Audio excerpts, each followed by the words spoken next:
मैं गुरु मैं इसमें एक प्रश्न डाला था कि हम्म, जब जब वो छोड़ के घर निकल गए, क्या? सिद्धार्थ गौतम।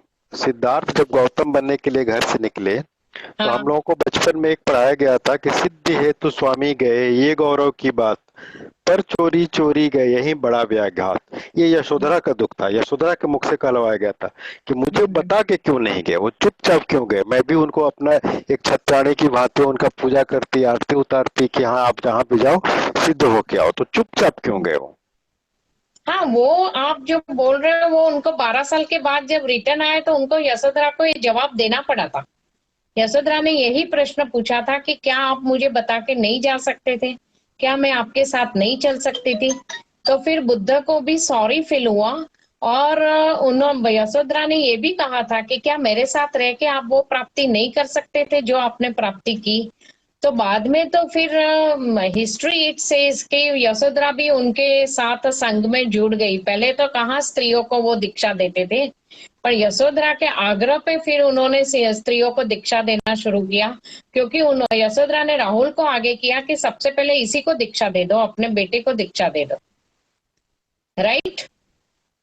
तो ये प्रश्न तो आपका सही है कि उन्होंने, वो सही था कि वो यशोधरा को पूछ सकते थे, पर उन्होंने शायद ये समझा उस टाइम पे, उस टाइम उनकी अवस्था वो रही क्योंकि उनके पिता काफी स्ट्रॉन्ग थे। तो मुझे रुकावट डालेंगे, मैं जो उनके अंदर जो मंथन चालू हुआ था, उनको साक्षात गुरु तो मिले नहीं थे। तो वो नेचुरल क्रियाएं हुई उसमें वो काफी विचलित हो गए थे कि मैं अभी तक जो भ्रम में जी रहा था, मेरे सामने सडनली ये क्या जीवन के कौन से पहलू प्रदर्शित हुए जिसपे मैंने अभी तक चिंतन ही नहीं किया। तो आप सोचो कि इंसान जब इतनी विचलित अवस्था में होता है तो हो सकता है उसका विवेक बुद्धि थोड़ा कम हो जाए।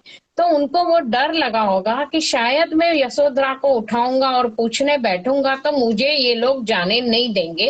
क्योंकि अभी तक वो काफी युवान हुए, शादी हुई, बेटा हुआ, तब तक उनको महल के बाहर जाने किधर दिया था। तो आप उनकी अवस्था भी समझो जिस अवस्था में वो बड़े हुए। नीरज। जी गुरु माँ। बाद हेलो। में इन्होंने पूछा, वो कन्वर्सेशन हुआ था पति पत्नी के बीच में। Okay okay. अच्छा, और कोई?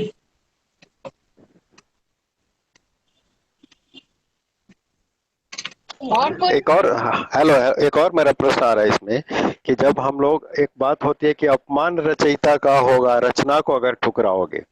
हम अगर किसी की इज्जत करते हैं, किसी को प्यार करते हैं, किसी की श्रद्धा करते हैं, तो जाहिर सी बात है उनके हर एक चीज को हम रेस्पेक्ट, प्यार, श्रद्धा सब करते हैं।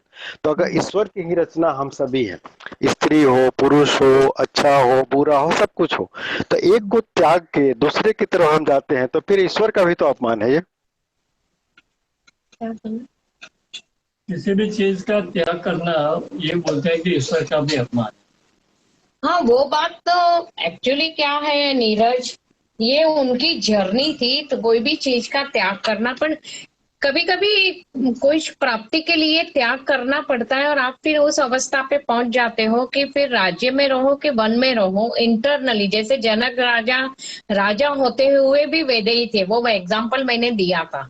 पर बुद्ध शायद वो अवस्था तक नहीं पहुंचे थे, उनको नहीं वो सेटिस्फेक्शन आ रहा था, तो वो सेटिस्फेक्शन पाने के लिए उन्होंने 12 साल कठिन तपस्या की। और उनकी स्टोरी पढ़ो तो वो कितने योगाश्रम में गए, योग साधना की, फिर भी उनको वो तृप्ति नहीं हुई।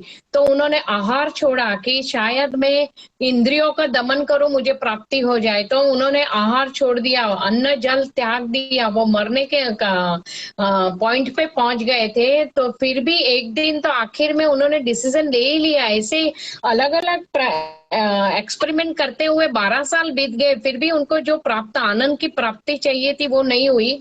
तो वो बोधि वृक्ष के नीचे बैठ के, पहले उसके पहले तो उन्होंने मरने का संकल्प ही कर लिया था कि मेरा जीवन वेस्ट है, मैंने अभी तक जो भी साधना की मुझे वो प्राप्ति नहीं हुई। तो बाद में जब बोधि वृक्ष के नीचे बैठे और उनको जो आनंद की अनुभूति हुई, क्योंकि जो प्राप्ति हुई उसको वो शब्द में नहीं नहीं बता सकते, क्योंकि spirituality is an experiential science. आप सारे अनुभव शब्दों में नहीं व्यक्त कर सकते, तो वो नहीं बता सके। पर फिर उनके चेहरे पे वो शांति और आभा आई और उनको बोधिसत्व की प्राप्ति हुई, इसलिए उस वृक्ष को बोधि वृक्ष बोला गया। तो आप बिल्कुल सही बोल रहे हो कि हर चीज मालिक की नियामत है, पर छोड़ने का त्यागने का क्या उसका है। पर कभी कभी त्यागना भी पड़ता है अगर आपको उसकी आसक्ति छोड़नी है तो। और जिसके अंदर वैराग्य भाव, अभी हम लोग सब गृहस्थी है, तो हम गृहस्थ में मुंबई जैसी मायावी नगरी में रह के साधना कर रहे। कुदरत ने ये सोचा है कि तुम मुंबई में रहो। बहुत बार मैंने मुंबई छोड़ने की कोशिश की, पर अभी तक नहीं छोड़ पाई। वो ऊपर से ही सिग्नल नहीं मिला कि इस मुंबई छोड़ने का टाइम आया है। कोशिश भी की पर अप्रूव नहीं हुआ, अपील अप्रूव नहीं हुई। तो शायद वो चाहते हैं कि यही बैठ के साधना करो, यही तुम्हारी तपस्या है। तो फिर तुम्हारे लिए वन क्या शहर क्या, सब कुछ एक हो जाता है जब तुम अंदर से डिटेच हो जाते हो। तो आप बिल्कुल सही बोल रहे हो कि हर चीज मालिक की नियामत है। पर नीरज, हर चीज मालिक की नियामत है, फिर भी मालिक ने सत्व रज तम बनाया, तो रज और तम भी उसका है। फिर भी हमें तम को छोड़ना पड़ता है सात्विक पाथ पे चलने के लिए। जब तक हम शिव की अवस्था तक पहुंचते नहीं, सत्व रज तम हमारे लिए बराबर नहीं बनता। तो इनिशियल में तो इनिशियल साधना के स्टेज में तो त्याग आएगा ही आएगा। I think you agree with me. जी गुरु, अपनी पूरा